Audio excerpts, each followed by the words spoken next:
ഞാൻ പറഞ്ഞെങ്കിൽ അറിയാം. എനിക്ക് അതിനൊന്നും യാതൊരു മടിയില്ല. അത് ഞാൻ പറയാത്തത് എതിരാളികൾ പിന്നെ കേസ് കൊടുക്കണ്ടേ, പിന്നെ നാട്ടിൽ നിയമ സംവിധാനം വേണ്ടേ? അങ്ങനെ ആകുമ്പോഴല്ലേ ഈ വ്യാജ പ്രചരണം നിൽക്കുള്ളൂ. അതാണ് അതിന് പ്രശ്നം. അതിൽ ഇന്നതൊന്നുമില്ല. ആരാണ് കുറ്റം ചെയ്തത് ഒരു ശിക്ഷിക്കപ്പെട്ടോട്ടെ, ഉപ്പ് തിന്നാൻ വെള്ളം കുടിച്ചോട്ടെ. എൻ്റെ പേരിൽ ഇപ്പോൾ ഒരാൾ പറയണ്ട, പക്ഷേ എനിക്കെന്നെ പറയാൻ കഴിയുമല്ലോ അത്യാവശ്യം നന്നായിട്ട്.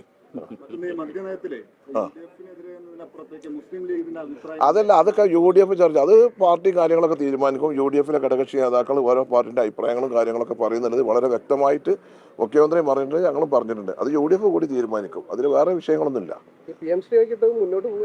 അതല്ലല്ലോ PMC മുന്നോട്ട് പോകുന്നു പറഞ്ഞില്ലല്ലോ. അസംബ്ലിയിൽ ഞങ്ങളുടെ ബഹുമാനായ വിദ്യാഭ്യാസ മന്ത്രി സംസു ആ കാര്യങ്ങൾ വളരെ വ്യക്തമായിട്ട് പറഞ്ഞിട്ട്, ഒരു കൂട്ടർ ഒപ്പുവെച്ച് എല്ലാ കത്തിയും കഴുത്തും അവിടെ കേന്ദ്രത്തിന് കൊടുത്തിട്ട് പിന്നെ ഇവിടെ വന്ന് കണ്ട് അതിനാണ് പിന്മാറിയത്. അത് ക്യാപ്റ്റൻ അബൻസ് തൽക്കാലം മാറ്റിയേക്കണം എന്നിട്ടാണ് പറഞ്ഞിട്ടുള്ളത്. ഞങ്ങൾ അതിൻ്റെ നാനാ വശങ്ങൾ പഠിക്കണം എന്നാണ്. ഒരു വിഷയം വരുമ്പോൾ, ഒരു ഫയൽ വരുമ്പോൾ പറയില്ലേ, ഞങ്ങളൊന്നും പറഞ്ഞിട്ടില്ലല്ലോ. അവർ സബ് കമ്മിറ്റി ഉണ്ടാക്കിയിട്ടുണ്ട്. 7 മാസം ഒപ്പിട്ടിട്ട് 7 മാസമായിട്ട് കഴിഞ്ഞ പിണറായി സർക്കാർ സബ് കമ്മിറ്റി ഉണ്ടാക്കിയിട്ട് ആ സബ് കമ്മിറ്റി ഒരു മീറ്റിംഗ് കൂടിയില്ല.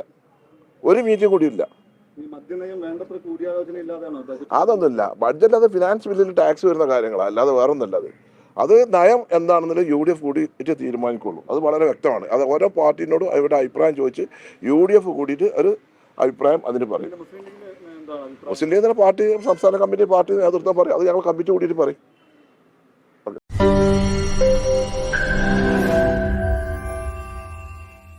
ലോകത്തെവിടെയായാലും ഏത് സമയത്തും 24 വാർത്തകളും ഓഗ്മെന്റഡ് റിയാലിറ്റി പാക്കേജുകളും എക്സ്പ്ലെയിനറുകളും വിശദമായി കാണാൻ ഞങ്ങളുടെ YouTube ചാനൽ നിങ്ങൾക്ക് സബ്സ്ക്രൈബ് ചെയ്യാം.